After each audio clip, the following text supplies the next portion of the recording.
I think there was some problem in Professor Bekiral's connection.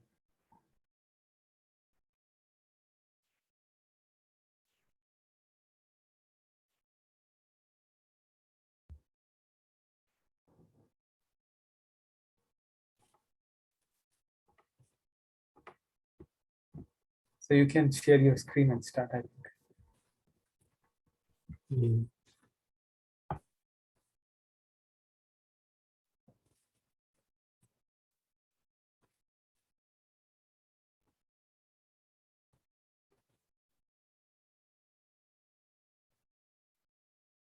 Is the slide visible? Yes, yes.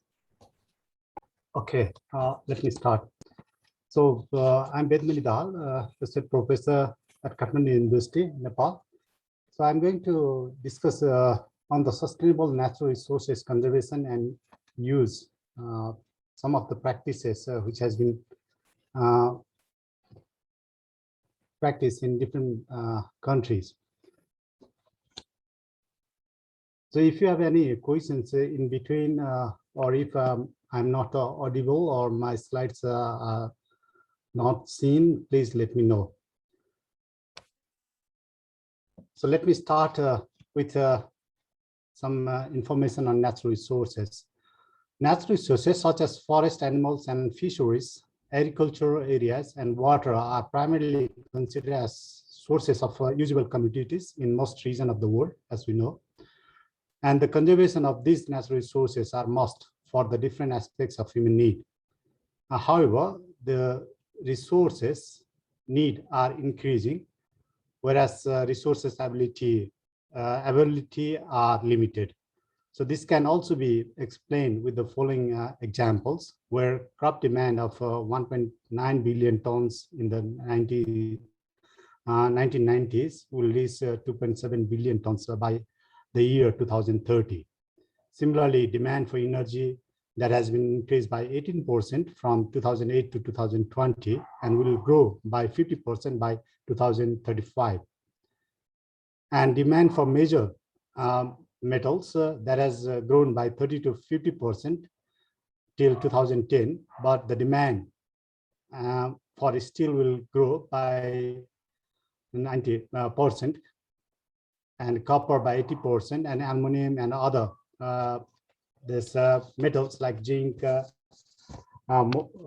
by more than double amount by 2030. Furthermore, natural resources challenges include food production, freshwater depletion, ocean overfishing, deforestation, air and water pollution, and the most important at present is climate change. We know by 2050, we need to grow 70% more food than what we are producing at present. Since 1950, a full 60% of the world's tropical rainforest have been destroyed. And there are river or water levels which are dropping in many countries, like Alo River in China or Nile in Egypt. Similarly, Indus River in India and Pakistan. Similarly, there are some rivers which are standing by 130 feet below the historic level in US, Colorado River. And some of the rivers, they are never reaching the sea because of the use of these waters. And we know this is one of the essential human food source worldwide, and they provide 16% of protein for human consumption. In Africa, they provide 21%, and in Asia, around 28%. But this amount is actually decreasing, as mentioned by the Food and Agriculture Organizations of the UN, which estimates that the fish species have either crashed already or overexploited, and there these fishes are not further producing because they are over exploited. Similarly, in 1850, this Glacier National Park was home to 150 active glaciers. Today, it has only 25 glaciers, and by 2030, all glaciers could be gone.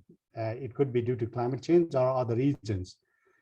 And the old, similarly, this old forest, which contained 1 trillion tons of carbon, that is equivalent to nearly a century of human carbon emissions. And this emit a quarter of oxygen that feeds all animals of species found nowhere else.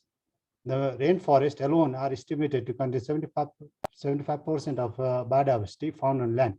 And there are some 30 million different animals and plant species in the world. And IUCN, which is the International Union for Conservation of Nature, they have mentioned that more than 31,000 species which are already being threatened and on extinction. So we need to check whether these are some of the natural challenges or not.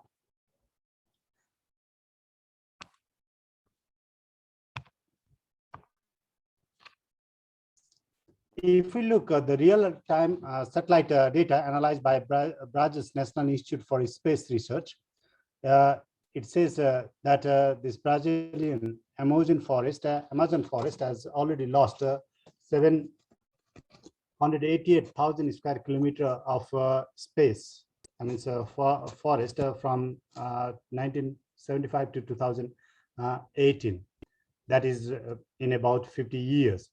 So if we do not take care of the forest, there will be fewer carbon dioxide sinks and therefore more air pollution. According to the World Health Organizations, 9 out of 10 people worldwide, they breathe air which are already polluted. And 7 million people die each year due to air pollution. And the loss of this forest ultimately affects the health of people, or we have to breathe polluted air. However, these are natural resources which are already in stress, need to be conserved. And one of the major thing we need to consider is exploitation, because exploitation is one of the biggest and most destructive problems connected to natural resources conservation. Human actions are important to exploit or to conserve them, either for today's use or for future ability. The present information gives you a picture that we need to think of conserving resources for our own survival. Hence, natural resources conservation has to refer to humanity's smart use of the planet resources. Furthermore, natural resources management has to be performed to meet people's subsistence needs, not the greeds. There could be different ways to conserve natural resources. One of the ways the world has practiced or practicing is the advancement of technologies. Yes, technologies can help in the resource conservation.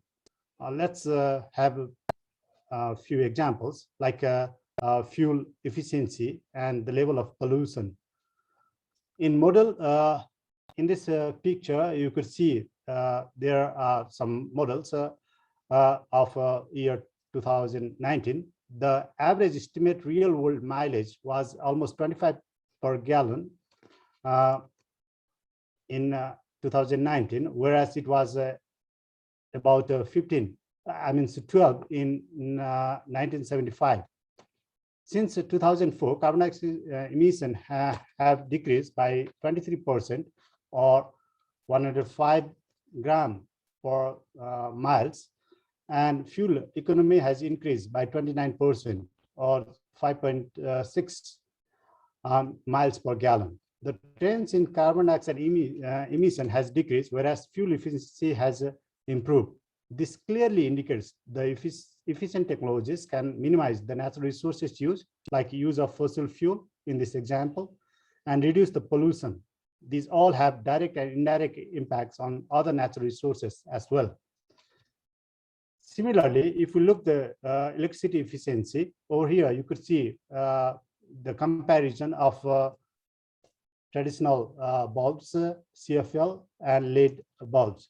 The simple fact is that LED bulbs use 75% less energy than traditional ordinary bulbs. The energy efficiency is not only the direct cost of electricity bill, it is the type of fuel used to generate the electricity and associated environmental cost. Just to give an example, if we need to generate this electricity through fossil fuels or even hydropower, the pollution or pollutants that has been released by this fuel burning or impact of hydropower generation that could affect the natural resources would be much higher. So it is not only how much we could save money in terms of using this traditional or ordinary bulbs or the LEDs. Similarly, nowadays we are using this fiber optics, which is a replacement from the copper cables. The advent of optical cables with its ever reducing cost increase the bandwidth, extremely high speed and long transmission distances, excellent reliability and perfect security. And there is also reduced network transmission and reception compared to optical fibers. And optical fibers not only increase the data flow, it also reduces the copper ore extraction from nature, ultimately consuming the copper in nature, as well as the environmental degradation due to copper mining and copper contamination. Otherwise, it would need more of this metal to be extracted from ores. Similarly, if we look at the plastics, plastic is one of the major inventions after World War II. So we could reduce the use of metals as well as papers. However, plastics, their production increased from 2.3 million tons in 1950s to 448 million tons by 2015. And production is expected to double by 2050. Today, single-use plastics account for 40% of the plastic produced every year. Many of these products, such as plastic bags and food wrappers, they have a lifespan of few minutes to some hours, yet they may persist in the environment for hundreds of years. 9.2 billion tons of plastics have been produced since 1950. You could see the graph which is given by the National Geographic. Plastic production is not only associated with fossil fuel extraction, it is also associated with the plastics pollution and unmanaged plastics, which is threatening aquatic and terrestrial plants and animals. There are many examples where animals are being trapped in plastics or nets or plastic items. They are being used as food and so on. So what could be the way to overcome some of the natural conservation aspects? There could be some traditional conservation practices that could help in conservation of natural resources beside these technologies. So I would like to highlight how earlier people followed and sustainably conserve the resources they need with some examples. The human beings have developed various institutional mechanisms, customs, and religious beliefs to conserve and protect the natural resources from the very early era to present era. Some of the religious beliefs and a variety of sacred and cultural traditions are used to represent their collective environmental understanding and ethics. Plants, animals, rivers, oceans, mountains, the wind, sun, and moon are all thought to have supernatural abilities by indigenous people in numerous places in many countries. In many indigenous societies, they worship Mother Earth, and in tribal civilizations, there are numerous instances of festivals, rituals, songs, and myths that honor Mother Earth's gifts, reflecting the close sense of unity and harmony that exists between man and nature, or human and nature. One example is seen in the Sioux Indians, American Indian Society, where they refuse to dig the soil because they do not want to injure Mother Earth. So similar kind of traditions are also there in other part of the world. Just to give an example from Nepal. In Nepal or in Asia, even in India, they cultivate plants, people plant, which is called as a Ficus religiosa or banyan trees, Ficus bengalensis, and Prosophis, they plant it. They plant but never cut, because they believe cutting is sin. And these big trees, they conserve soil, check strong winds, and live for hundreds of years. Their conservation also means the protection of homes of many birds and other animals. In the figure, you could also see how this forest is being conserved, because it is considered as the sacred forest, and God lives in forest in between this agriculture practices area, or in the straits of agriculture land. Similarly, there are the leaf plates production is a forest-based industry, and one of the Nepal's, or even in India, traditional occupations based on the local ability of Surya robusta plant. And this plant is found in forest, which is a common and versatile tree species in Nepal, Tarai, and Indian regions. And it is mostly used for lumber, for firewood, and soil seed. Well seed, sulfur leaf plants and bowls are commonly used for weddings, worships, religious and social festivals. These leaf plates are a very good alternative to the disposable plates made up of plastics, which is common nowadays in different part of the world. And these plastics, they pose health risks due to release of toxic chemicals and can not degrade in the environment, meaning they pose threat to the environment. Similarly, these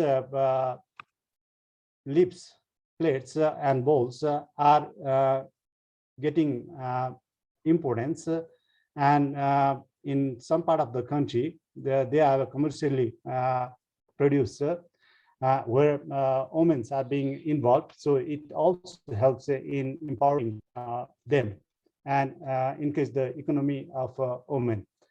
Sometimes back, there was a news on lips-based plate industry, even in Germany, and everyone praised. But we also need to give similar importance to those people who are practicing these practices from a long time. Similarly, banana leaves are being used to serve food in Asia, still in some parts of the India and Sri Lanka, even in restaurants. The use of these leaves have multiple effects in conservation. First, people have to grow banana trees for leaf to be used as a food or to serve food. Second, they get banana fruit. Once the fruit is harvested, the plant is of no use, but the leaves are used as food plates or packaging materials. The plates are given to cattle after this use as a feed. The cattle dung is used for biogas generation. The use of these leaves also reduce the water and detergents that needs to be used for cleaning utensils if we use others, or if we use plastic plates, then that again degrades the environment. So we are protecting our environment from these chemicals or not degrading materials by using these banana leaves. There was also recent news from Thailand where supermarkets are using these banana leaves instead of plastic packaging material.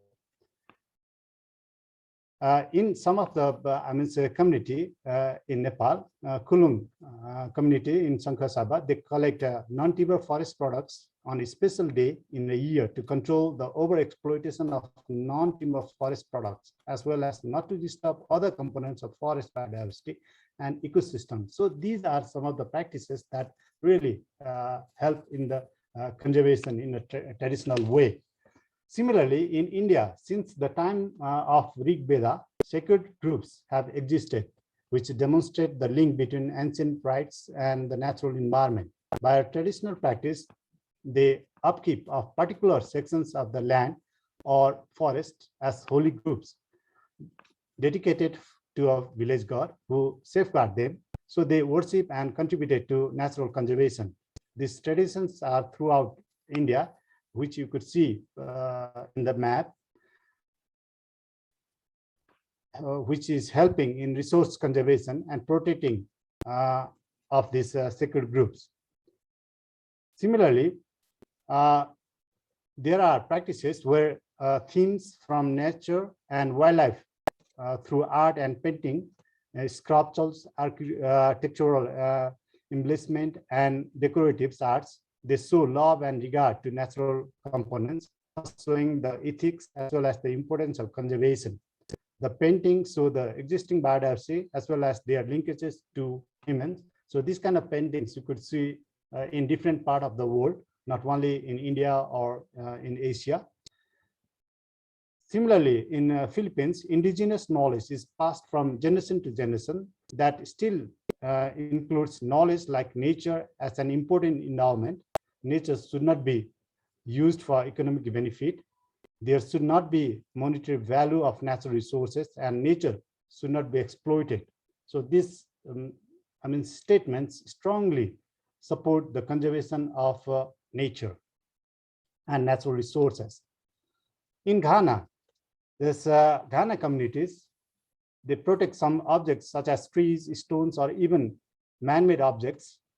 Some places like stream, lagoons, and forest were left undisturbed, and only occasionally they visit these important places, and they perform rituals, ceremonies, and some society meetings at those places.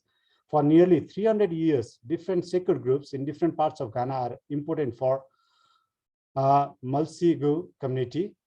They see God in different nature resources, and they protect the different components of nature, like a tree through tree god, animals like monkeys, and there's cheetah as animal god, and water god, land god. So they have different gods for different environment components, and these groups are meant for plant and animal diversity protection. Furthermore, about 80% of groups protect water resources. So these are important components for conservation of natural resources through consideration these components as God. Similarly, in Nigeria, they have evidence of natural resources, especially huge deposits of rocks and stones with a proven growing economic reserves of 33 types of minerals in over 400 locations. And it is the natural resource base of Nigeria, which is very huge. Okay. This African traditional religion lies in the belief that the homestead of the divine beings and goddesses is situated on rock, streams, lake, bed, land, or any place. So they want to live within the community. And similarly, oak praha and ugri trees have a significant cultural values, as the location of the tree and plants and other remaining biodiversity which are flourishing around these trees.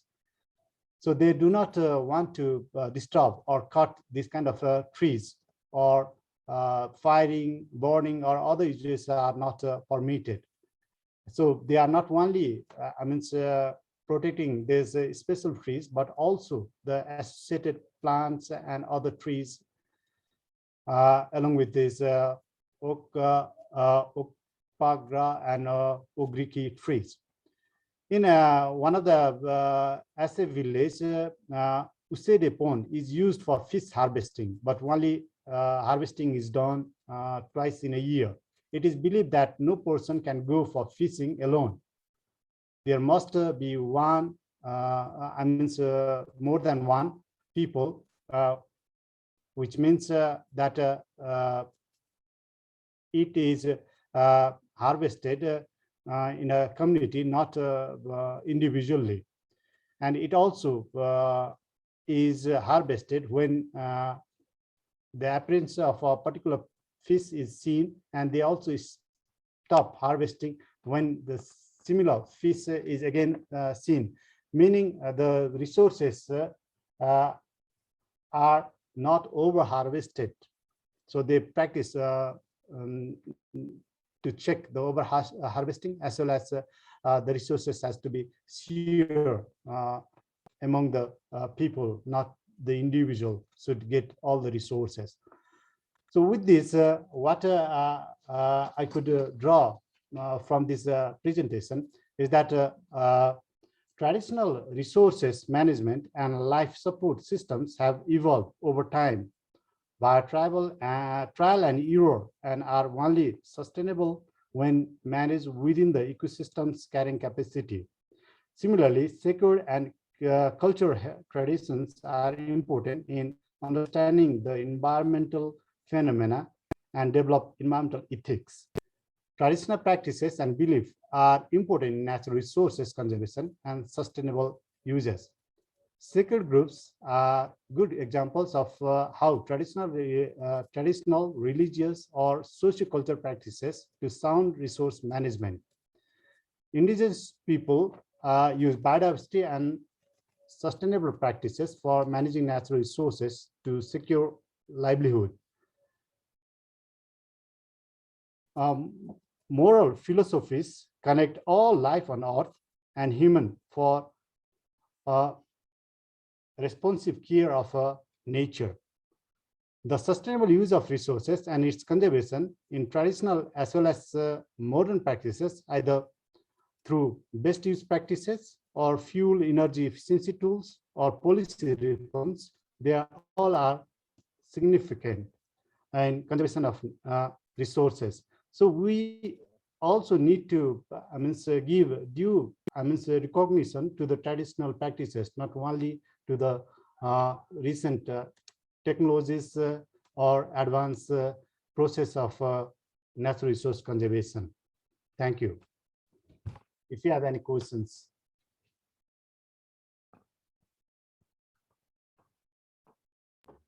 Thank you so much. If we have any questions, please.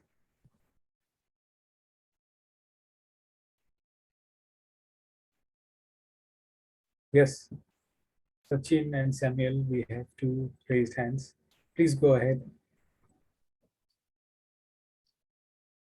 Samuel, maybe you can start. Yes. Ladies and gentlemen, thank you so much, Prof, for your enlightening presentation. I've got two questions to ask. One is, are the plastic plates purposely or deliberately given to the livestock? Then my second question, which is basically linked to the first one, is what are the long-term effects to the lives of the livestock after consuming the plastic plate? Thank you. May I, or we receive other questions?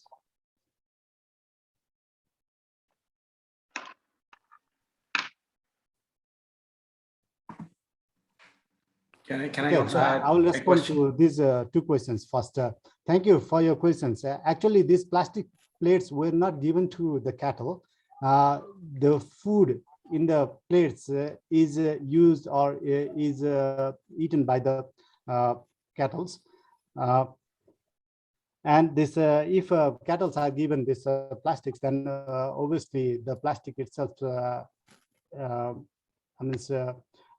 create problem to the digestive system of animals. And there are some cases where this stray, cattle, they have plastics bags and other materials in their stomachs, and they could not, digest these materials, and they died because of this. So it is not healthy practice to be, feed with the plastics. Actually, these are not fed with the kettles, the plastics. Only the food remainings in the plastics plates are being, looked by the cattle, and they are eating that food remaining. Thank you. Okay, thank you, Prof. Thank you, Professor. This is Sachin here. Hello, everyone. I have a quick remark on the biodegradable plate business case, because we did import these plates from India to Germany. So Roots company is also, it was founded in Germany and then shifted to India because farmers were here at India. Initially, we also, the first product that we imported from India was the biodegradable plate, which comes from the Areca plantations in south of India. So this is something which was in a high demand in the US and also in many parts of the Western Europe. The company which Professor Dahal mentioned about the green leaf plates, that was also from Munich. We were also from Munich, registered in Munich, working in Munich, and the similar company also started in Munich. And it caught like a wildfire. Like it was viral very in a very exponential way. And with our experience in terms of the business aspect of what the non-biodegradable plate is concerned, so we had demands coming in pipeline when we were doing that in Germany, and most of the people were very, very interested. Even if you go to Englischer Garten in Munich, or if you go to far end like Freising, which is 45 kilometers from Munich, it is an outskirt. So most of the places, they have demands, and people wanted, the willingness to pay for this kind of products are very, very high. Even though the price monitoring was a little bit different.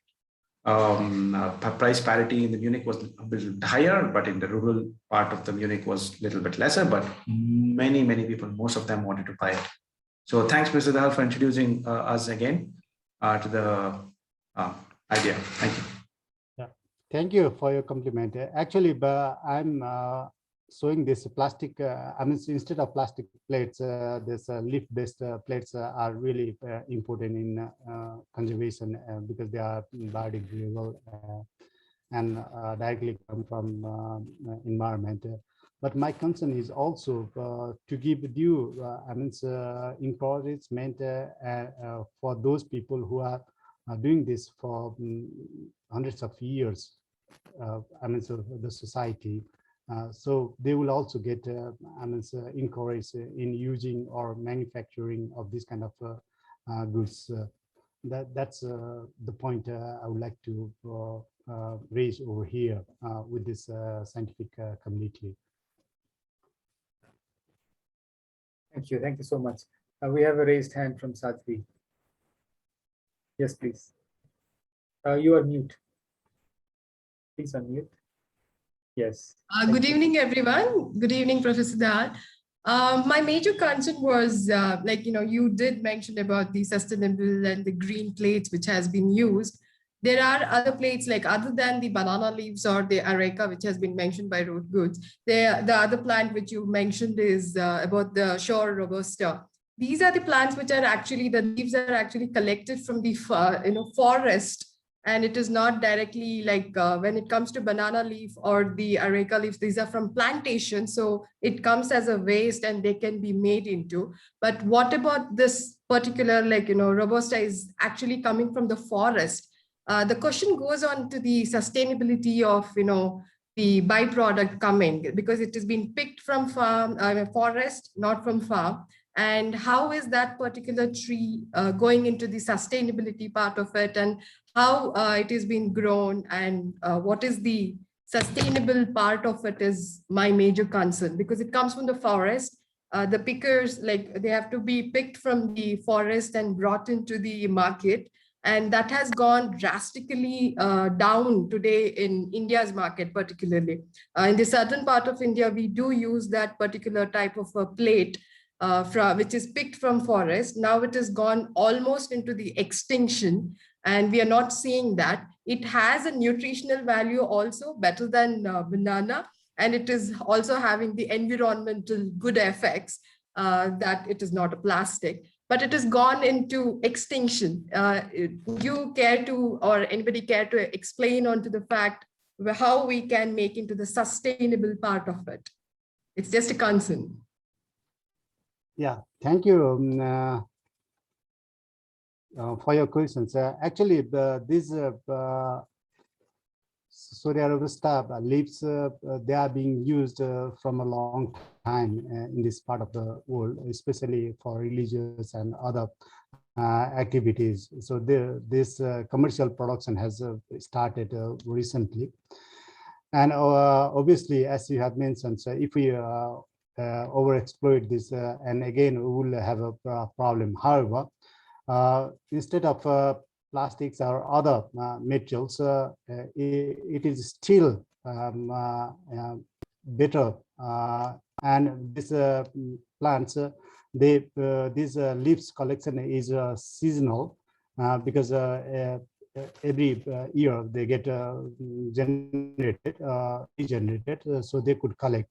So obviously, if it is a problem or over collection of the leaf is being done, then the community has to make certain rules and regulations that they could pick these leaves once in a year or in a certain season, or they could collect only the leaves that has fallen from the tree. Because the fallen leaves can still be used for making plates or molding those into bowls or plates. So that way we could still use in a sustainable way.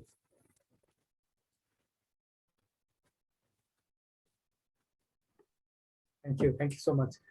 Just a quick addition or a concern which I also have, I want to raise, is that when we talk about sustainable plates, and when you see the scenario of waste management, when you use the so-called sustainable green plates and dump it in the same waste bin where you dump almost everything, and then it goes to the landfill and ends up without any concern. So this is one concern which I have, and we need to think this aspect in a broad manner. If you have any comments on that, how to tackle such situation in a broad manner, in a broad population manner, it would be very nice. Thanks.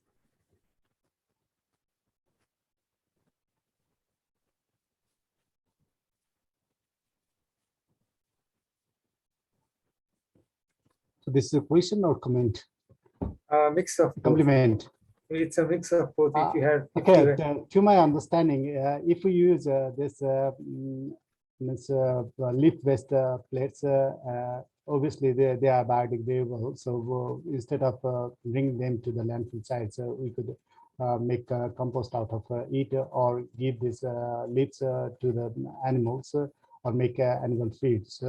So that we don't need to actually bring this to the dumping sites. And even if it goes to the landfill site, so then it gets degraded in short period of time. So it wouldn't have a similar degradation like other metals like plastics.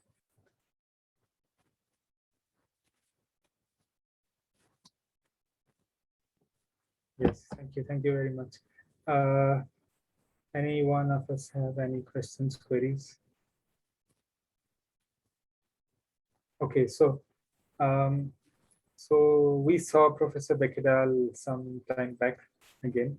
Before that, thank you very much for the presentation and for the discussion, everyone, and also thank you to Dr. Dal. So moving on, we are waiting for Professor Bekidal. He gave half of his presentation, then he had been disconnected by the internet. Then we again saw him and he's again not there. So I suggest, and also our other presenters are not present. I have been sending them email to join, but we are still waiting. So I suggest we take a 5 minutes break, and then maybe Maikon can go on with the presentation. Is it fine, Maikon? You can be the next.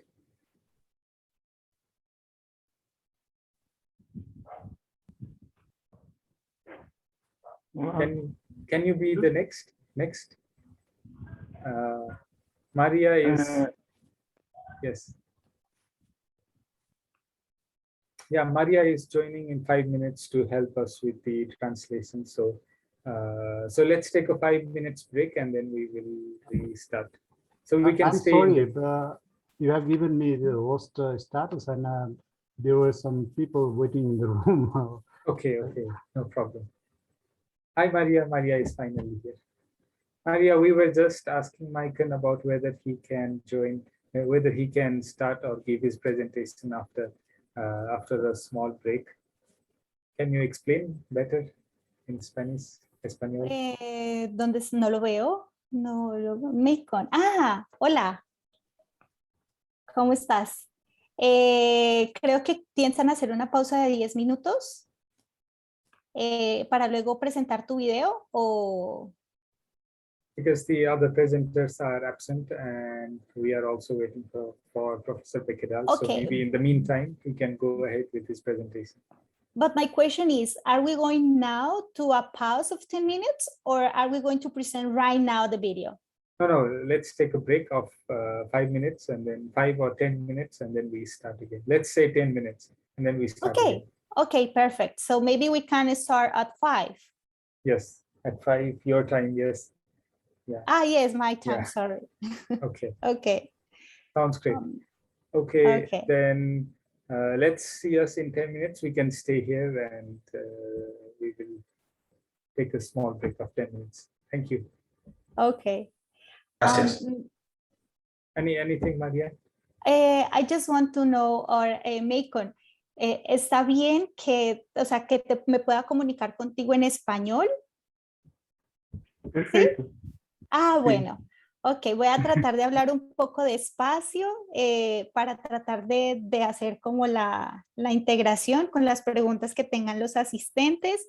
Y sí, porque pues no sé cómo te hacen, digamos, cómo te has sentido en inglés. ¿Cómo te va mejor? ¿Si en español o en inglés? Espanhol é melhor. É que eu falo português. E aí, com o espanhol, já fica mais fácil, mais prático.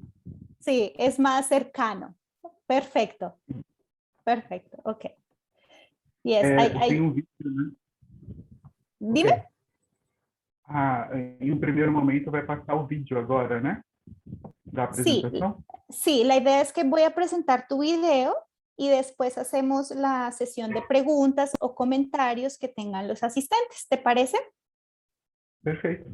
Perfecto. Listo. Okay, see you. Okay, Shaquille. So anything you need, so please let me know. Yeah, not at the moment, maybe after the break. Okay. Thanks. Okay.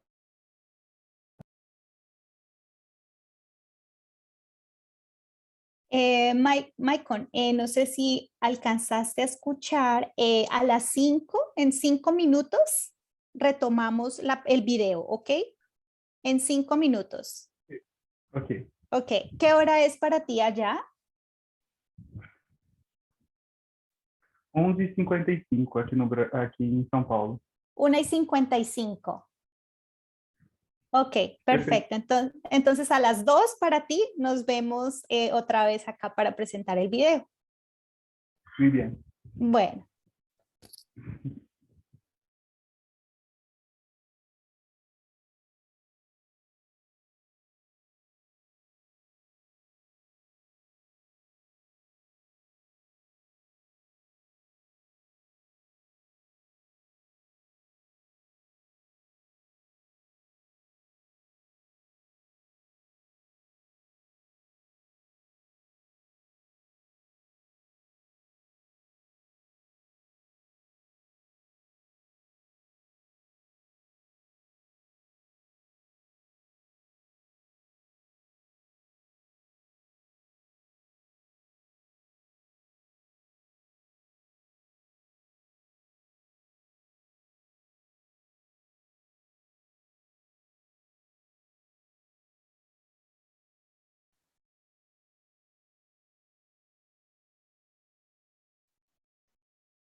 I also started the recording.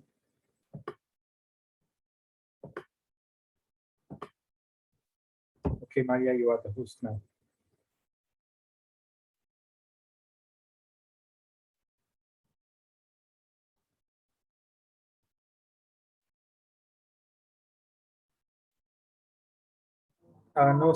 No sound yet.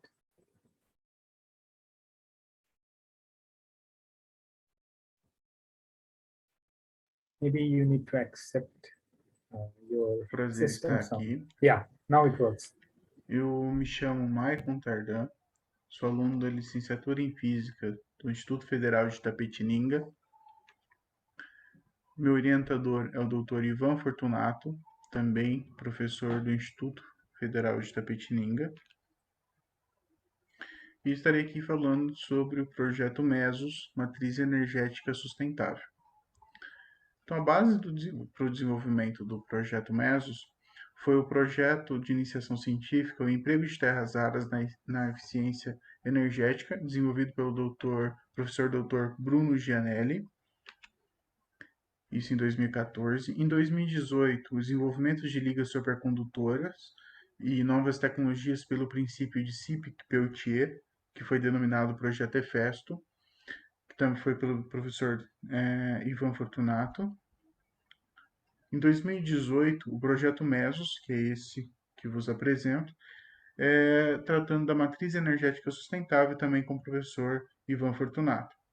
Desse projeto, resultaram 8 projetos para futuras iniciações científicas, sendo deles 6 projetos que têm elevado impacto atual. Também em 2018 foi desenvolvido o projeto Apollo, que é a Central Fotovoltaica Multipropósito, que é uma pesquisa independente que visa aperfeiçoar e resolver os principais problemas da energia fotovoltaica no país e no mundo com esse setor. E foi cumprida o objetivo do desenvolvimento do projeto. Em 2019, teve-se início o Sistema Integrado de Iluminação FOS, que é eficiência e baixo custo, também com o professor Ivan Fortunato. Os objetivos do projeto MESOS foi fazer um levantamento bibliográfico de tudo que existe na literatura pertinente ao objetivo desse projeto, o levantamento das tecnologias e ações simples, viáveis, baratas e que promovam, né, a reutilização, né, através da reciclagem de materiais, e o projeto de criação de uma matriz energética para o campus de Itapetininga, integrando todas essas tecnologias, né, ao qual, de acordo com os recursos que forem surgindo, fosse construindo tais projetos e implementando dentro do sistema energético do campus. Um dos principais objetivos também era a integração e a interdisciplinaridade entre os cursos do Instituto Federal, onde essas relações propiciaram o desenvolvimento de alguns projetos, dentre eles o Projeto 1, que é a Célula Fotovoltaica Caseira Orgânica, que contou com o auxílio do Gustavo Olivieri de Almeida e Guilherme Correia Camargo.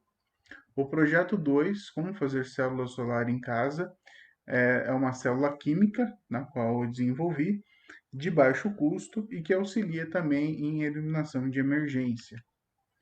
O projeto 3, Como construir um painel solar com células compradas, uma vez que nós temos uma grande dificuldade do custo, né, de comprar um painel já composto. E esse projeto ele visa e ensina como comprar, construir os seus próprios painéis e reutilizar materiais que iriam para descarte, inclusive utilizando aqueles de aquecimento solar, aquela própria estrutura para construir o seu sistema fotovoltaico. O projeto 4, Como construir uma turbina eólica, também desenvolvido por mim, utilizando sucata, né? Como utilizar aquele material que iria para descarte para a geração de energia fotovoltaica no anterior e eólica nesse projeto. O projeto 5 é a geração e combustão de hidrogênio, obtida através do processo de eletrólise da água, também utilizando materiais reutilizáveis para atingir tal objetivo e, nesse todo, compor o projeto de matriz. O projeto 6 é a bobina de Tesla caseira, que além de construir a bobina, você pode utilizá-la para sistemas de iluminação, né? Para compor um sistema de iluminação simplificado de baixo consumo. Célula solar caseira com sucata, que contou com o auxílio do Gustavo Olivieri de Almeida e Guilherme Corrêa Camargo, e objetiva também a construção de uma célula fotovoltaica solar, mas utilizando princípios químicos na sua composição. O projeto 8, que é células fotovoltaicas que utilizam telureto de cádmio, que é uma tecnologia que propicia um desenvolvimento menos custoso das células fotovoltaicas e dos painéis, e com a eficiência um pouco melhor do que as cristalinas. Projetos resultantes do Sistema Integrado de Iluminação FOS, que foi aquele que foi subsequente, mas que seguiu o mesmo princípio do projeto MESOS, na integração das tecnologias e desenvolvimento de tecnologias de baixo custo, e que fosse interdisciplinar. E esses projetos em específico foram desenvolvidos pelos alunos do integrado do Instituto Federal, do Ensino Médio Integrado. O projeto 1, que é o protótipo 1, que foi construído, é um sistema simplificado para estufas autônomas. Esse sistema ele foi desenvolvido para ser simples e barato e automatizar estufas de qualquer tamanho que for necessário, desde uma pequena estufa no fundo de um quintal para a produção de alimentos até uma grande estufa. O protótipo 2 foi uma telha fotovoltaica de baixo custo, onde buscou-se desenvolver uma telha que produzisse energia a partir da utilização de placas solares embutidas na telha. Na época desse projeto, as que já existiam no mercado, elas geravam em torno de 9 watts. O nosso sistema, ele conseguiu gerar 17 watts no projeto, né, do protótipo. Então, foram 17 watts em contrapartida dos 9 watts do sistema tradicional. E isso utilizando materiais reutilizáveis. Dentre os projetos resultantes, nós temos o protótipo 3, que foi um sistema de reaproveitamento de águas pluviais para fins não potáveis. Só que esse para fins não potáveis acabou se indo além, né? E geração de energia hidráulica.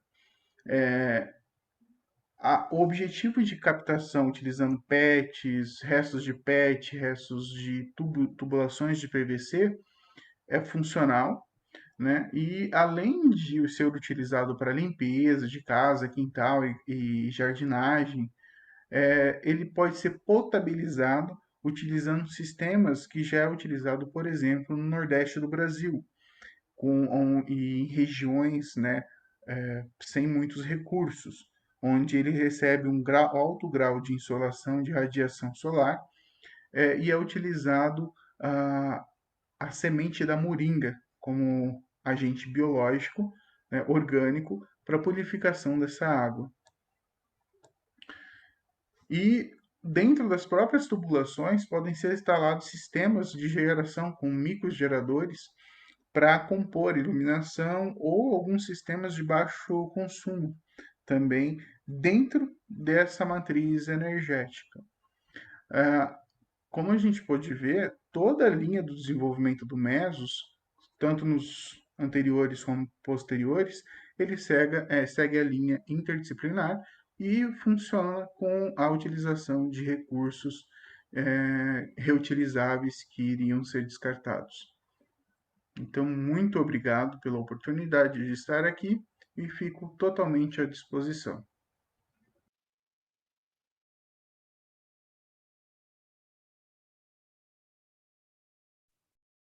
Okay, so we are done with the presentation, so Thank we you. can proceed with the questions.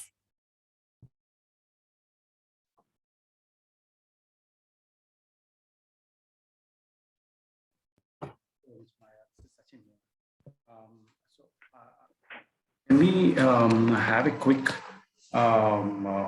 update on the flow of the presentation once, so that so that we can have a grasp of it once? Do you think it's helpful? So do you want me to make like a whole review of the presentation? Quickly, yeah, just quickly. Yes, please. Okay. So Michael's project, it's something that they are developing in the campus where he works at the university in Brazil.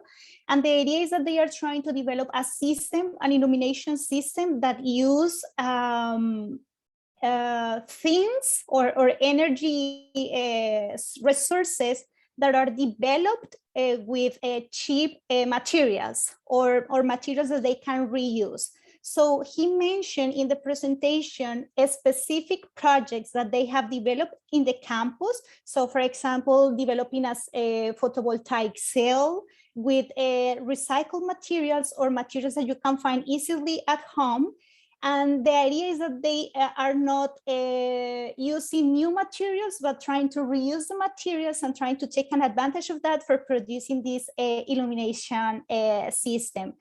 And this is something that they are developing as researchers. But then there is another part where they are trying to involve also students to be part of this project, because we know that all of this is not like something that we are individuals can make, but it's something in which many areas or many people can confluence and make something. And this is the idea of the whole project. Actually, they start with an initial idea, but there were another sub-projects or other ideas that emerge from the same project. So this is the overview, the big picture. Gracias. You're welcome. So is this commercialized? Maicon, hay una pregunta relacionada con ustedes de alguna manera comercializan lo que producen en los proyectos, por ejemplo, las celdas voltaicas o los paneles, ¿lo comercializan o solo es para el uso de la universidad? Esse projeto, o ideal dele é para que seja desenvolvido os prototipagens e as pesquisas, né, as tecnologias, para que essas tecnologias fiquem totalmente disponíveis para a comunidade, de forma gratuita. Então, todas essas tecnologias desenvolvidas dentro da universidade, elas são destinadas para a própria universidade e para a comunidade em geral. Desses projetos... ¿Puedo preguntarte algo? ¿De dónde reciben los recursos para hacer la investigación? No entendi, desculpa. O áudio está cortando. Los recursos para que ustedes hagan la investigación vienen del Estado? Sim, alguns desses projetos foram auxiliados pelo Estado com uma bolsa, né, para o desenvolvimento, mas a maior parte deles acabou sendo desenvolvido de forma voluntária, dentro dos laboratórios do Instituto Federal. Ok, so voy a responder y ya retomo contigo. Okay, so the question was that if the products are commercialized. So this was the question. The answer is no. They are developing all of these devices and all of these things for the service of the community. So they are developing this and they are giving this to the community. And actually there are some instances in which the community are coming to help them to developing these devices or in developing these new technologies. And I was asking where the resources come from for doing this research. And his answer is that most of the projects are supported by the state. So for some public resources, but some of them are for volunteers. So people that just want to participate and just are going there to providing the resources. Maybe I will say that material resources and also human resources. Gracias. E do âmbito comercial, o único que ficou nesse âmbito foi o projeto Apollo, que é da energia fotovoltaica, que nós estamos buscando investidores para sair da prototipagem, né, e atender o mercado. Hoje, ele representa a resolução dos principais problemas da energia fotovoltaica, como sombreamento, custo de manutenção com sujeiras dos painéis, controle de temperatura. O sistema Apollo, ele propiciou, por exemplo, que o sistema fotovoltaico que está aberto e pode ser atingido pelas intempéries, né, por tempestades, chuvas de granizo, enfim, ele possa ser protegido, ou seja, essas tempestades não danificam os sistemas mais com esse projeto. Inclusive, as altas temperaturas que queimam as células fotovoltaicas, hoje, com esse projeto, é praticamente impossível disso acontecer. Porque você, além do controle de temperatura interna, você ainda consegue, né, gerenciar cada célula e saber qual está precisando ser substituída sem parar o sistema de geração. He is talking about a specific project that is called the Apollo project, and this project is specialized in generating the photovoltaic cells. And yes, this is like kind of the most challenging project because there are many variables that they have to control in producing these cells. So here is like where most of the resources, human and material resources, are coming for controlling all the variables, especially, for example, for the conditions, because some of these cells have to be outside. So, and they have to control the temperature, the wind, and all of these situations. And this makes the process more challenging, but they are trying to adapt the things to the situation. Gracias. I have one concern or a small question. This is a very interesting presentation, and thank you for that. And my query is, what is the end objective or the end goal of this project? So once you have this product made from reused resources, what after that is my question. What is the plan after that?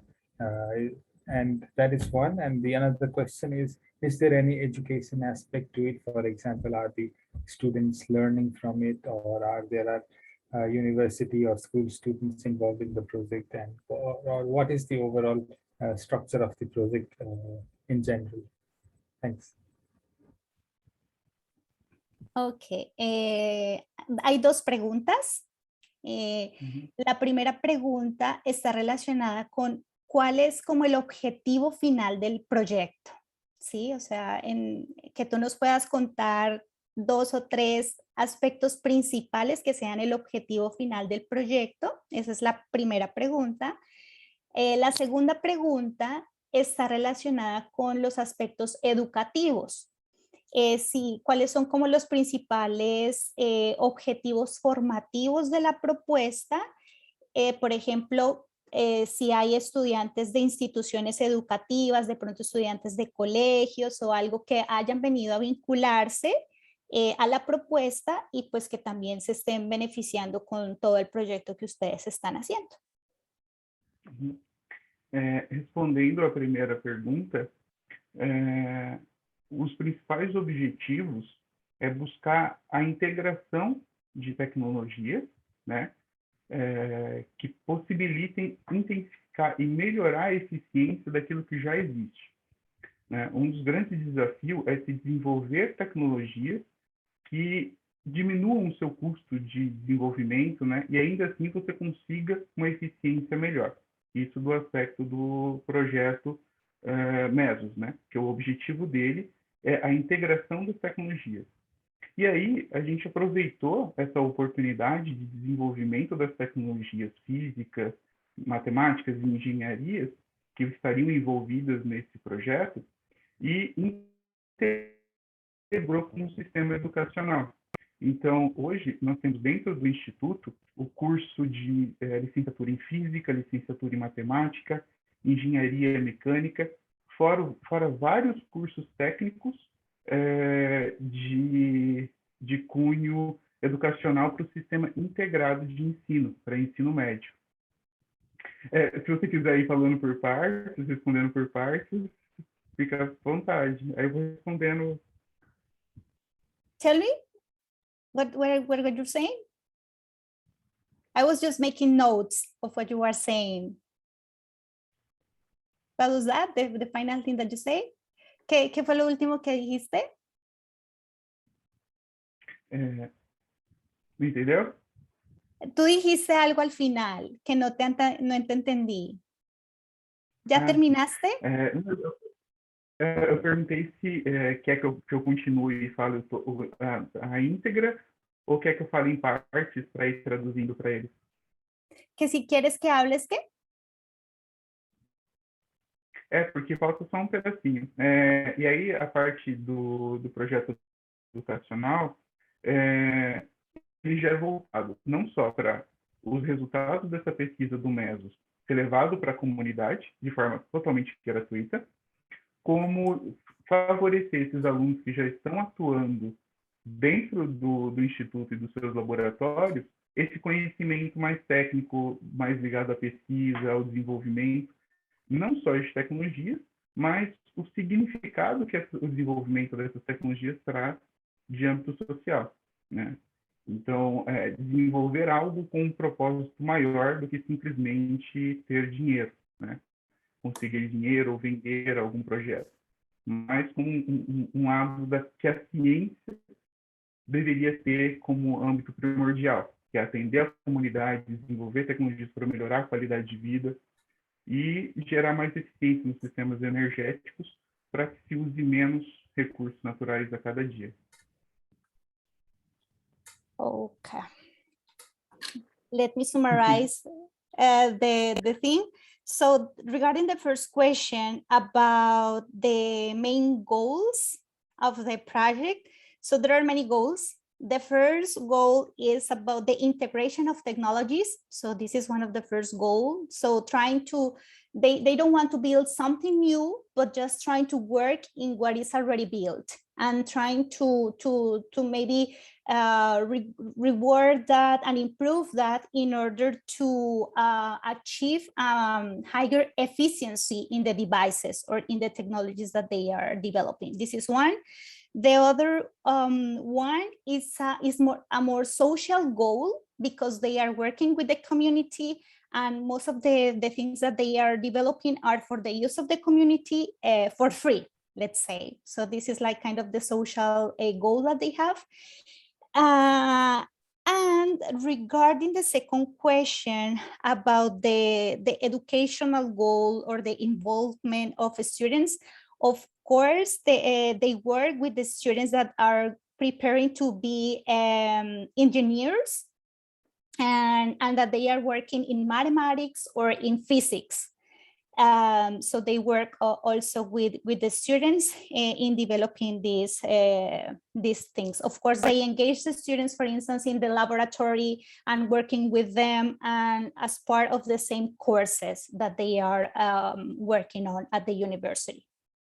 So this is the overall thing. Thank you. Thank you. Obrigado, Michael. Obrigado. So any more questions, or shall we move to the next presentation? I think we can move on to the next presentation. Okay, I am want to say that I was really happy to be here, but then I'm going to move again to the other presentation. So sorry, Maicon, to leave you again, but Thank you, Maria.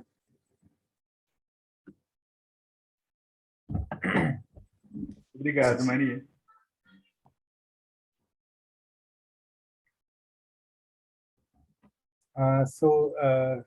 So we are still waiting for Professor Bekidal, and our other presenters are not there, but Samuel Seyama is there. So maybe Samuel, could you go next?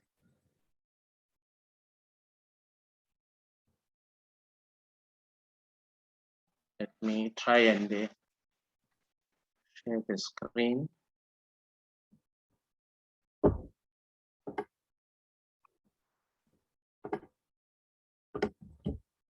I think you can share your screen now.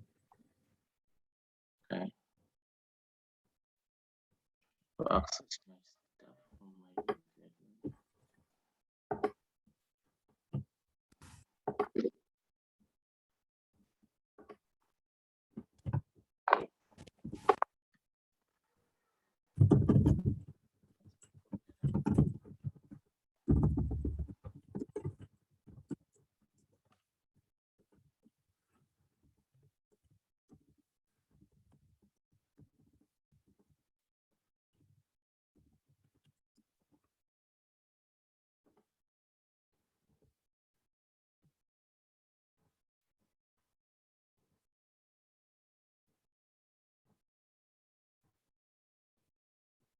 Can you share your screen, Samuel?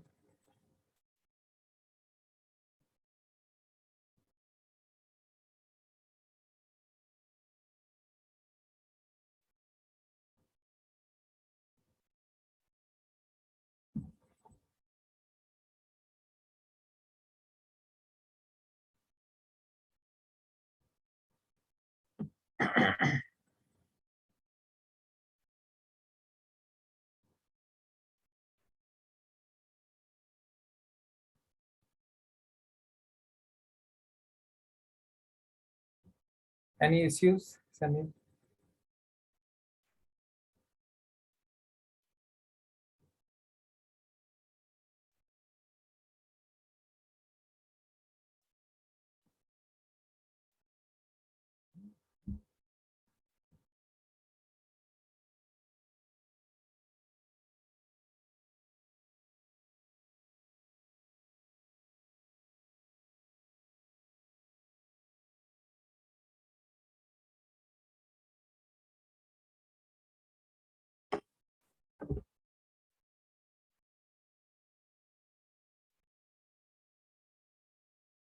Maybe Samuel is also having some internet issues.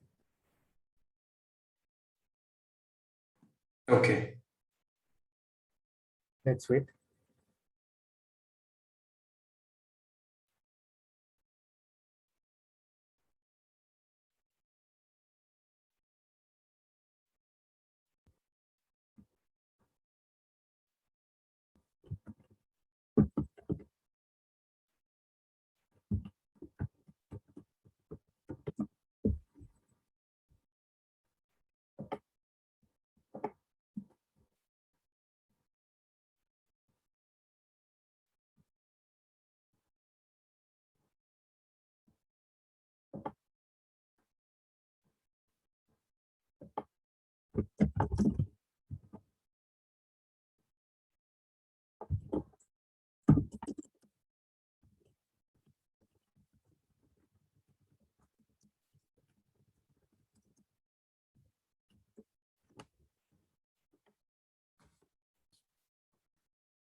Hello, Hi, yes, can you see the presentation on the screen?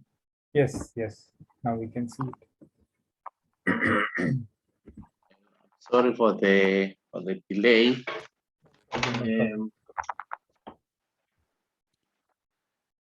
Oh, um, my name is Samuel Seyama.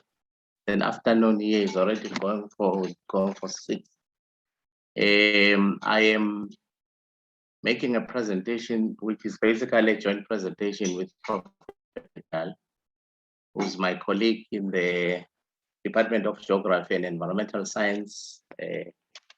It's Geography, Environmental Science and Planning at the University of Swatini, which perhaps has changed from University of Swaziland to University of Swatini.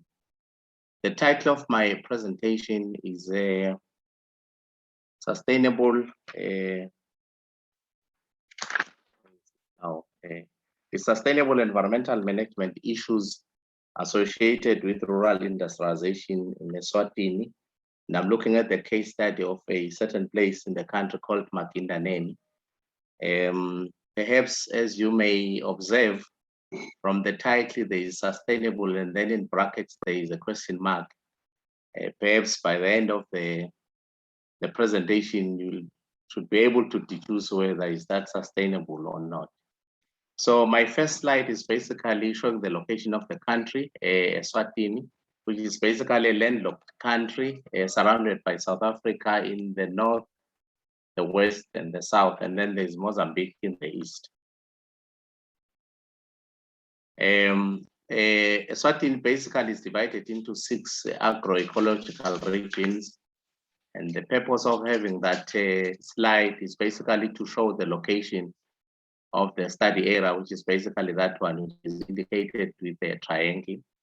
That's Makindaneni, which is in one of the regions, which is Shiselweni in the south of the country.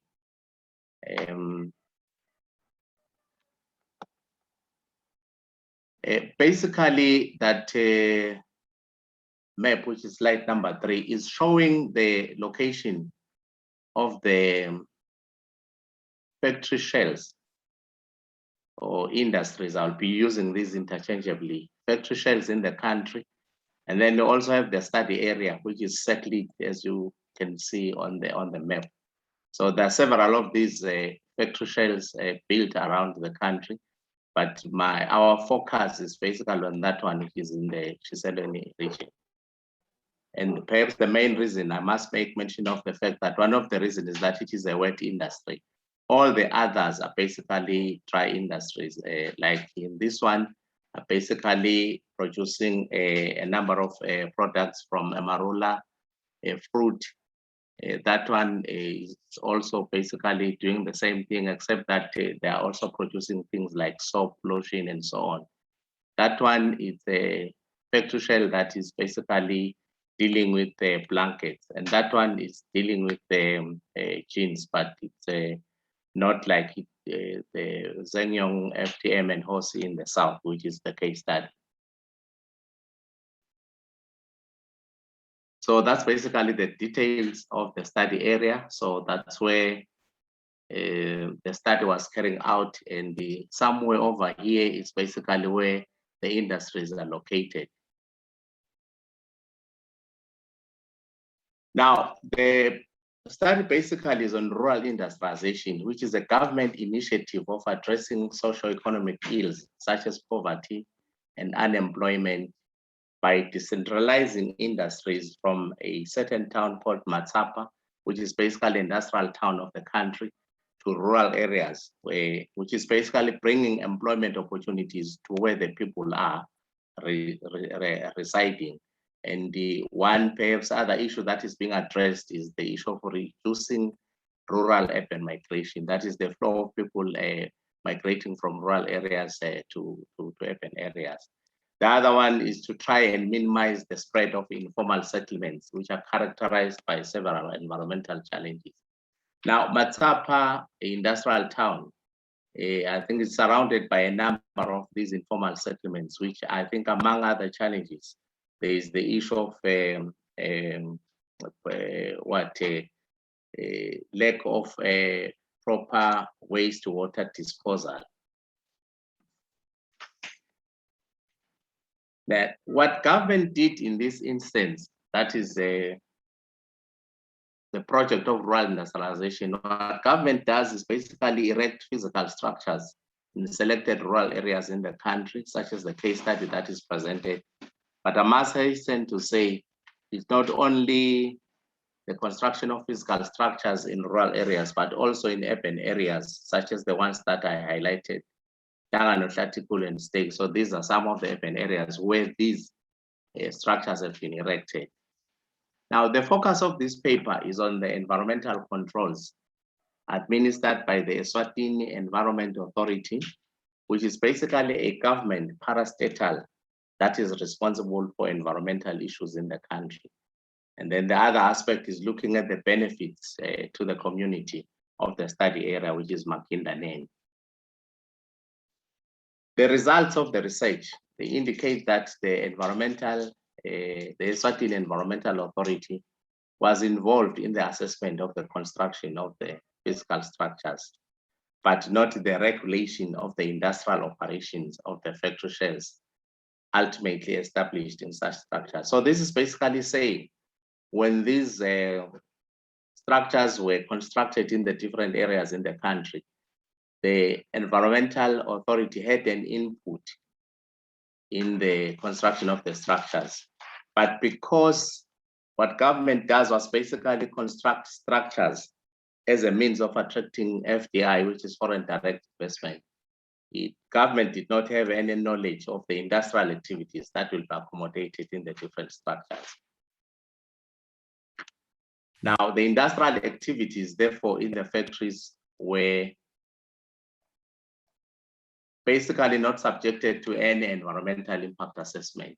So that's basically the argument in the presentation, that in as much as the structures, in the construction of the structures, there were environmental impact assessments, but with regards to the industrial activities that are taking place in these structures, there were no EIAs that were conducted. Secondly, the other issue is that the environmental authority, the Eswatini Environmental Authority, had challenges in monitoring government projects before it became a parastatal in 2002, let alone issues of compliance with the environmental legislation itself. So when this parastatal was established, first it was basically a department, or it started as a department which was housed in the Ministry of Natural Resources, but then it grew and it was then declared a parastatal in 2002 with the Environmental Management Act actually establishing a parastatal. Now, the result of this, which is basically the operation of the industrial factories, was the occurrence of several significant negative impacts on the environment and on the communities or the people that were in the environment. Now, the rural industrialization program was implemented without the proper infrastructural provision, which is basically an environmental hazard, as we perhaps are going to observe in the following slide.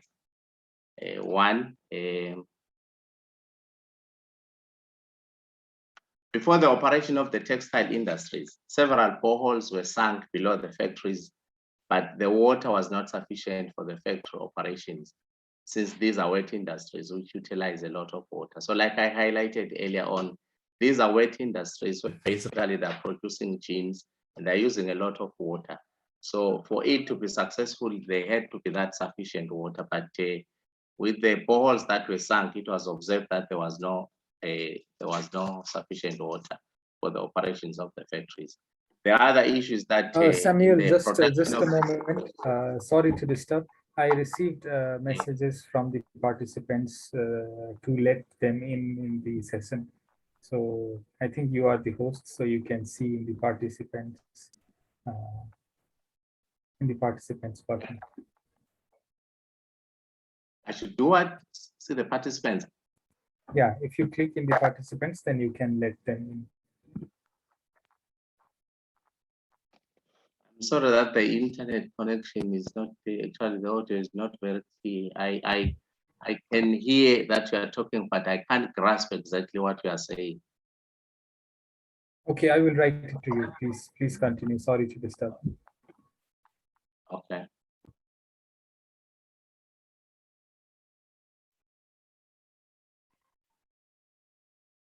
So what should I do? Should I wait?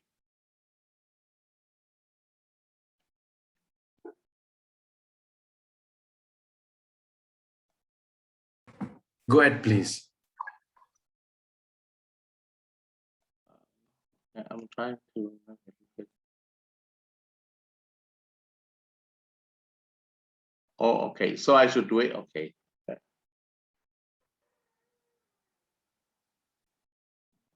Participants button. Wait.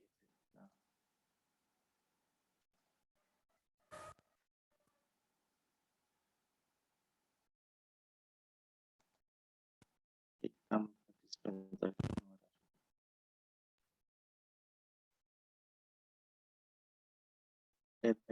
By clicking participants button.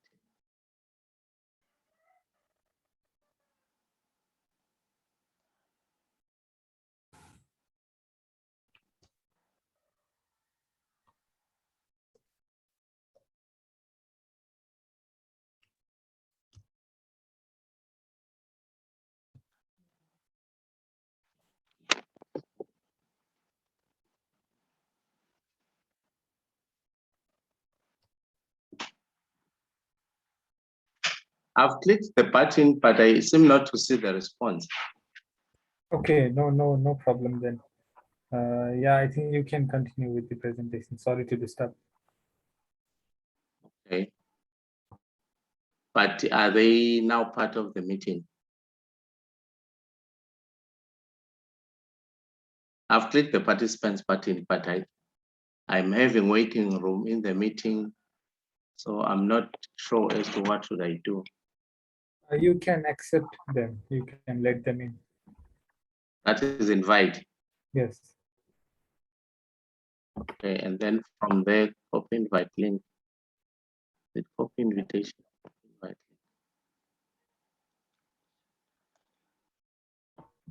link. Sachin, maybe you could explain.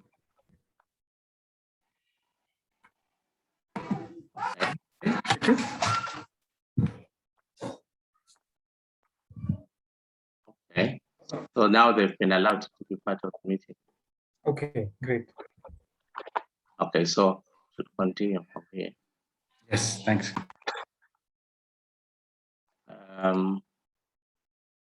think I was on the point that before the operation of the textile industries, that is after the construction of the structures, there were boreholes that were sunk just below the factories. But it was discovered that there was not sufficient water for the factory operation, since these are wet industries which use a lot of water. Then the other challenge was the odor from the wastewater. That is, there is wastewater that was generated, and there was an odor which could be detected kilometers away from the factories. And this had subjected the residents of the area to breathing polluted air, whose consequences are unknown. Now, what are the consequences of the factory's establishment? One is the improper wastewater disposal and management. Now, after these factories were established, there was no proper wastewater structure that was constructed, but instead there was a mud dam that was constructed. And after this mud dam was constructed, there was a lot of water that was generated. And after this water was generated, because there was no a proper structure where it was treated, because there was no environmental disposal site, since there was only temporal duct ponds that were used.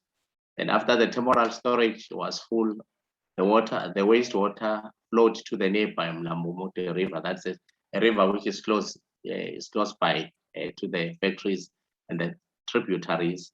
And then in its flow to the river, the water created huge dongas, which were as deep as about 2 meters. That's basically caused a lot of soil erosion. So from the images that you can see, that's one colleague of mine, and that's myself. So you can see how deep these actually dongas were. So basically these mud dams were built somewhere over here. And then because, well, this was the mud dam, because it was properly constructed. So when it was full, the water simply actually flowed down and created these dongas that we are seeing. And now, one other thing was that because this water was improperly disposed, it simply flowed to a nearby stream. So there is a stream here, which is basically a source of domestic water for the nearby homesteads. And basically this pipe is a pipe that is collecting this water, which is mixed with the wastewater, and they use it for domestic purposes. Now, the other issue was the development of unplanned settlements. So from this picture, basically these were structures that were constructed by the residents. I think it is important to say that the employees in the factories were not only local residents, but some actually came from afar and they needed accommodation. So the local residents identified a niche whereby they could generate some income. So this is basically the one-room flats, and these are two. This is one bedroom flat, and these are two bedroom flats, which were constructed by the local residents near the structure. And the other challenge was basically the issue of the development of that swampy area. The development led to new habitats forming, such as the wetland below the factory. So at the background over there, these are the factories, and what has developed here is a swampy area as a result of the wastewater. So now this is a challenge, that is the wetland is a challenge in several ways. One, below the factories, there are homesteads that practice subsistence agriculture, which is not possible in saturated soil. The other challenge is that in summer, these local people, they purchase their farm inputs from the nearby town, and they transport their commodities by, say, hiring some vans to their homesteads. But when they reach this swampy area, these vans cannot travel through. Now, the wetland area was impassable by car even in winter. So the photos that perhaps I've shown you are basically photos that were taken in winter. And during summer, the situation was worse due to rainfall. Consequently, the vans could not pass through the wetland. This means the residents had to find other means to take their commodities home, as the cars are unable to reach the homestead. So that was basically a challenge to the residents. Now, as you can observe from that picture, this was basically the wetland, and there's some livestock that are feeding on the grass, which is found in this habitat. Now, there are benefits, or there were benefits of the factories to the communities. One of the benefits was the creation of employment opportunities, especially for the youth. Now, from the table that is shown, I think we can deduce that a greater majority of the employees or people that were employed in the area, that is 31.7%, were basically employed by the factories, and the rest were in the different sectors. As we can observe, there's transport, there's government, that domestic workers, laborers, and so on. But the majority of them basically were employed by the factories. Now, these are basically young people, which constituted 31.7% of the residents. Now, the presence of the factories contributed significantly to the reduction of unemployment and other social ills, such as crime in the form of theft of livestock, cattle, and chickens. Now, what actually we observed as we were collecting data from the field, I think from most of the homesteads, they reported that before the crime rate was very high. That is the theft of livestock, cattle, and chicken. But after the establishment of the factories in the area, most of these young people were employed in the factories, and as a result, there was a decline in the crime rate. Now, there were other positive developments, which include the increase of public transport vehicles for ferrying people to and from the nearby town. It was reported by the residents that in the past, there were only one or two buses that traveled through the study area, and these basically were long distance public transport. But with the establishment of the factory shells, there was an increase in the number of vehicles that were ferrying people from the study area to the nearby town. Okay, I've already highlighted the bullet that is in the past, there were only a few long distance buses. The other benefit was the establishment of a market nearby the factories where local women sell a variety of commodities. So such as fruits, vegetables, meals, and some clothing. So after this establishment of the factories, there was a market that was actually established. It was constructed by the local. The other aspect was that there was construction of rental flats for factory employees. I think the ones that I highlighted in the previous slides were the one bedroom flats and the 2-bedroom flats. They were basically constructed after the establishment of the factory. The local people have identified business opportunities by providing rented accommodation to the employees who are not residents of the area. I think I did highlight the fact that it was not only the local residents that were employed in the factories, there were also people that came from afar, people that needed accommodation, and the local residents then identified the need and constructed these flats to accommodate the employees in the factories.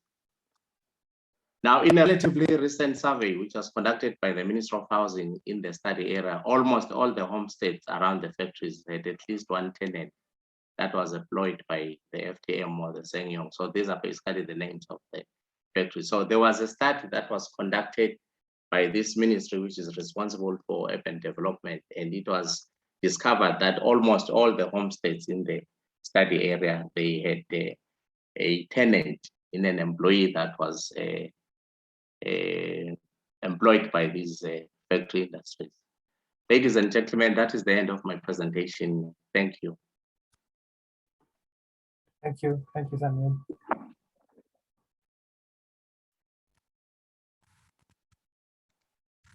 I think at this time I'll invite comments and questions from the floor.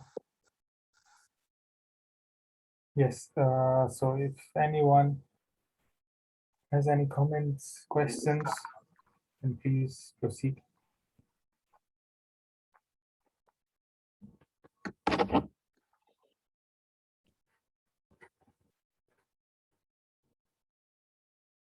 Okay, maybe I can start. I have a small question or a small query. It's about, Yes. so before or during the project, what was the status of communication or discussion within the community? For example, the stakeholders were included in the discussion process, or maybe the discussion was on a regional level or in a national level. What was the process of community participation is my overall general question. Or how was Thanks the for the structure? During the process of data collection, I think basically there were different responses. Some people said they participated in the establishment of the factories because there was a meeting that was actually called by, I think, the Office of the Regional Administration, where they were told about the establishment of the factories. But in essence, I gathered that it was a top-down approach. That is, the establishment of the factories was a top-down approach, in the sense that the people were told that there were factories that were going to be established in the area, and their benefits that perhaps will accrue as a result of the establishment was basically employment opportunities. That is basically what we gathered from the field. And regarding So the which- wastewater, Pardon me? and regarding the wastewater, what is the situation now? Is it treated or how is it handled? Sorry, the situation regarding Wastewater, or the wastewater.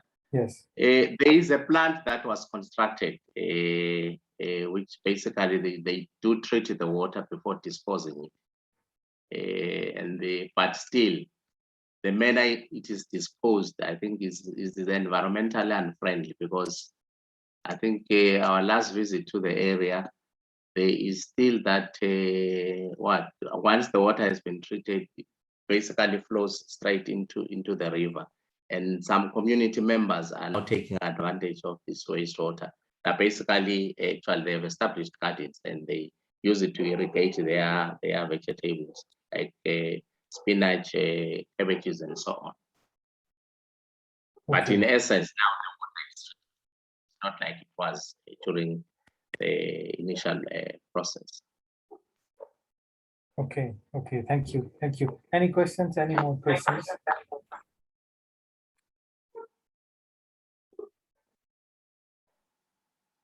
Samuel, could you make me the host again? Make you the host, Yes. but to click what admit. Sorry? Where should I go? You can go to my profile or to my video, and you will see the 3 small dots appearing, and from there you can make me a Yes. host. And where is it now? Stop. Make host. Yes. Okay, Ricky. Yeah, now the host.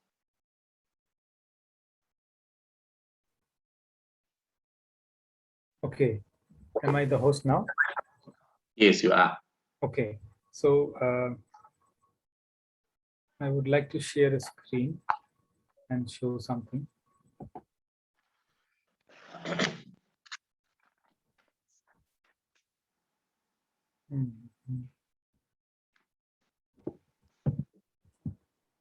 Just a moment.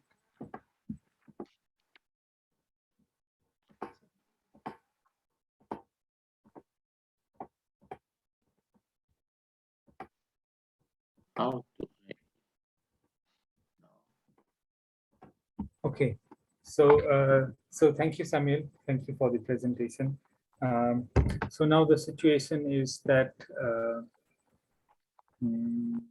that the other participants are not present to do their presentation, and Professor Bekidal is still offline. So I think it would be better if we move to the parallel session 1 and to this link, the link number 2. And if we all go there, then we can attend this session as well as we can finalize today's entire session without leaving this session.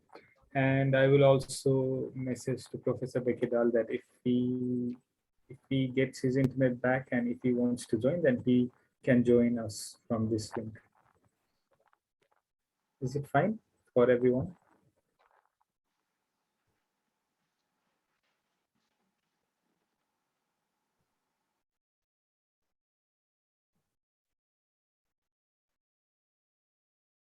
Any response?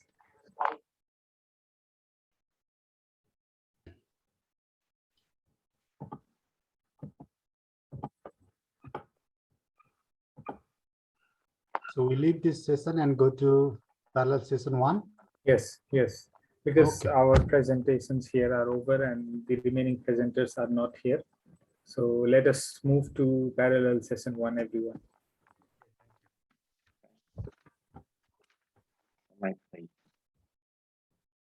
Thank you. Mic on, let's go to parallel session 1, this one. Can you type in Portuguese and send him, Shakil, please?